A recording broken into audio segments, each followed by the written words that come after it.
If you're having trouble stabilizing your hands and wrists overhead, are dependent on wrist wraps or tape as a beginner or intermediate lifter, or are having wrist and hand discomfort lifting, here are some suggestions for improving your wrist strength. First, and most importantly, make sure your overhead position is actually correct. A lot of wrist pain and instability is actually just from improper position rather than inadequate strength. Use heavy isometric exercises like jerk supports, snatch grip overhead supports, and overhead carries to reinforce and strengthen that correct hand and wrist position. 1 to 2 of these weekly is usually adequate, using holds of 5 to 10 seconds per set.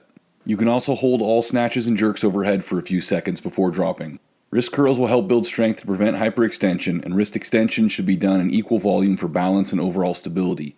These can be done with a barbell using the thighs to support the forearms at about a 45-degree angle. You can extend and curl the fingers in your wrist curls as well for some added grip strength work. Using a roller for wrist flexion and extension instead of a barbell is a good way to increase the adjustability of the resistance and also typically allows a more complete range of motion, especially for extension.